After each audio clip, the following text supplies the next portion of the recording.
Well, hello everyone, and welcome to our Monday announcements and devotional video. This is Monday, July 25th, and I have a lot to share today, but just hope that, as you can see in the back there, I hope you're blessed. I wrote that on my whiteboard because that's what the Beatitudes start with. We're going over the Beatitudes in our series, and I have some neat things to share with you. I want to start off with some announcements. One, obviously, you can see that I'm back from my trip, and it was a great time. Rachel and I had a wonderful time. I need to figure out a way to share pictures with you on this because we have some pretty neat pictures. We had a good time. Did a lot of family stuff, did a lot of touristy stuff, but we had a really good time. Also got to preach while I was on the road a couple of times. I didn't realize I was going to lead the Wednesday night prayer meeting as well, but the pastor out there where my mother-in-law goes to church got sick and had some laryngitis and couldn't. So I got to fill in. So thank you for your prayers. And I think those got us home safely. Had a couple of close calls on the way home where trucks came over, or there was a big metal ramp in the road and stuff. And so we had to dodge and weave and hit the brakes a few times, but we made it home safely without a scratch. So very grateful for that. It was much needed break and rest, but now come back and hit the ground running. So we have a lot going on. Let me start with some announcements. Obviously, this Friday is Leisure Live Wires, and it's going to be awesome. We've got a big crowd. A bunch of you have purchased tickets. It's going to be fun. So we'll have some things there. We'll have masks if you want to don a mask. We'll have hand sanitizer. We'll have good food from Ted's. The Williamsons, you will be really blessed because they are very good. And I was pleasantly surprised. They exceeded my expectations when I saw them. So we're looking forward to that. They're going to put on a great show. If you have not bought a ticket yet, you will not get dinner because we had to order ahead. We had to RSVP. So if you still want to come to the concert, it's still going to be $10. And we'll have some chairs set up in the back because we need all the spots at the tables for people to eat their meals. After everybody's going through the line and the meals, if you have a buddy that has a chair at their table and you want to sit with them, that's perfectly fine. We're not telling somebody they can't come sit at a table. We're just want to make sure everybody who is eating has a place at a table. So it'll still be $10, but it'll be well worth it. So come on if you want to and walk up at the door. Just know that you won't be getting dinner and you won't necessarily have a seat at a table. Also, the next day, Rachel and I are excited to go down to the Baptist Children's Home Style Show down in Norman. I know many of you are going to be doing that as well. That's going to be fun. And they always do a great job. And the auction is wonderful. And the kids are so proud of their clothes and the families and the moms. And it's a real blessing. And you also realize by being able to participate and help those families, how much you're really blessed. So just enjoy that. I can't remember the time, but it's down at the Embassy Suites in Norman. You can go online and find that information. Also coming up, the ladies ministry is going to be doing Intentional Friends again. So be sure and sign up for that by August 1st. That's always a great time. Pray for the nation. Every month on the second Tuesday in the parlor at 11 a.m. And that is something that has blessed me more than I thought it would. So you come and be blessed too. And it's one thing to complain about this nation. It's another thing to be able to pray for it. So I just really recommend it. Prayer is good. I have a testimony about prayer that I'll share some other time, but it's good stuff. Coming up the next Sunday, August 7th, we will have our summit leadership training for our Connect group Sunday school leaders. So if a couple of you have already told me you're out of town, and that's fine. But if you can make that, that's going to be the big one. It's going to be 2 hours long from 4 to 6 or 6:30, somewhere in there. But we'll have some refreshments and snacks and things. We won't have a full meal. We're trying to save on expenses, but you won't be starving when you leave, but we will have some good information. We're going to have some good time of fellowship. I also want to hear from you. This is your time to tell me what we can do better, and your ideas, that kind of thing. So come prepared to share and learn and do some things. We're going to talk about some topics where we know we've been struggling a little bit on fellowships and planning and things like that. So we'll try and get some wrinkles ironed out and do that kind of thing.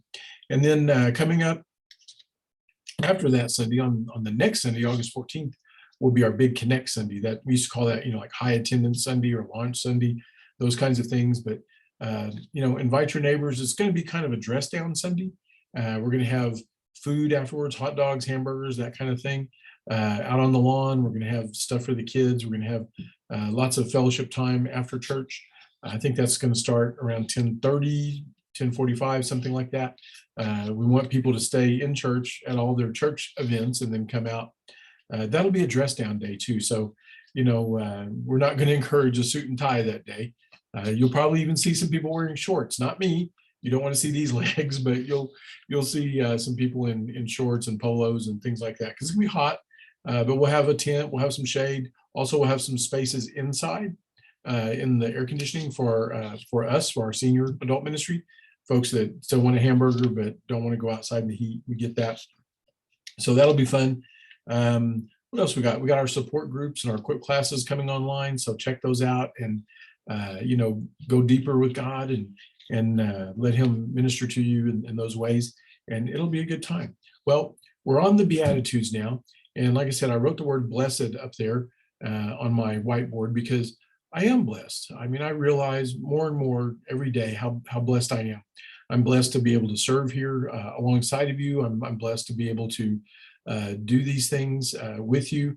I'm blessed to walk through life with you, and we do this together. So I'm a servant leader, that. I don't, I'm not a dictator, and I don't ever want to come across that way. I love you guys more than you'll ever know. But mostly I wanted to share something with you that I read years and years ago, maybe 40 years ago or so. But Chuck Swindoll wrote a book a long time ago called Improving Your Serve. And, he kind of made the analogy with tennis, like improving your serve, but also how we serve as the body of Christ, as believers. And he had a section on the Beatitudes. And he quotes J.B. Phillips, who was an Anglican Bible scholar, who came up with some Beatitudes that the world might say versus the Beatitudes that the Lord placed on us. Listen to this. Here are some worldly Beatitudes. Happy are the pushers, for they get on in the world. Happy are the hard-boiled, for they never let life hurt them. Happy are they who complain, for they get their own way in the end. Happy are the blasé, for they never worry over their sins. Happy are the slave drivers, for they get results. Happy are the knowledgeable men of the world, for they know their way around. Happy are the troublemakers, for they make people take notice of them. Isn't that worldly way of looking at things, that secular worldview? But it's totally opposite when we look at the Beatitudes in the Bible and the Sermon on the Mount. Last week we talked about happy or blessed are the poor in spirit, for theirs is the kingdom of heaven. And we talked about why that is until you're spiritually bankrupt, and until you hit your knees and admit to God you are nothing without him and can do nothing without him, and certainly can't achieve eternal life on your own merits. But the second one is something that I use all the time in a funeral or ministering to people who have lost someone. Blessed are those who mourn, for they shall be comforted. And I love that because, in Second Corinthians, Paul tells us, God tells us through Paul, that God is the God of all comfort. And he comforts us in our suffering so that we can comfort others later. We have that empathy that comes from the comfort of God. But listen to this. Blessed are those who mourn, for they will be comforted.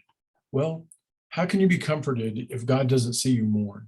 And my observation is this is a world where we demand to be comforted, but God never sees us mourn. And if you can't let it out, how can you let God in? That's something I say all the time from a pulpit in a funeral. And it's just so important to understand, what that means, that God is waiting to comfort us. He wants to comfort us. He wants to scoop us up when we, metaphorically fall and scrape our knees. Um, he wants us to come to him crying and hold up our arms and daddy, pick us up, hold me, that kind of thing. But here's something that's even deeper.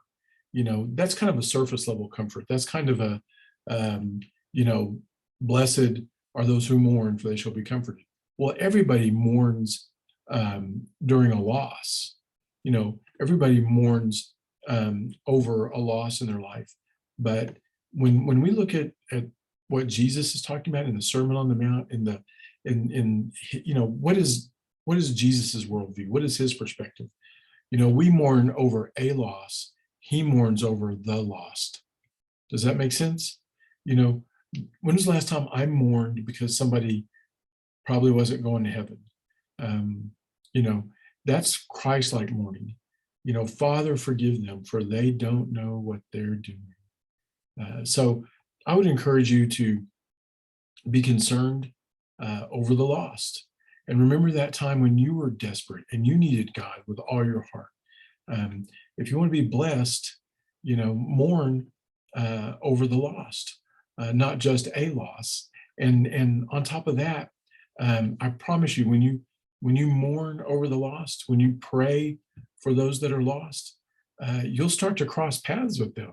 That's just how God works. They will be in front of you, and you will be able to witness to them and love on them. You want to be this walking, living testimony, and not in a way where you are a goody two shoes and that kind of thing, but where we respond and we react to the things of the world differently than the world does, where it's noticeable, and not to be noticed, but because we're so different that people say, why don't you cheat on your taxes or whatever? Why are you driving the speed limit? I'm being outlandish, but you know what I mean. Are we noticeably different? Do we mourn in a way that causes God to comfort us? And he wants to comfort us. That's part of his nature. That's part of his character. It's part of who he is. He is the great comforter. So, if you want to be blessed, put yourself in a position to be comforted. Blessed are those who mourn, for they shall be comforted. When was the last time God saw you mourn?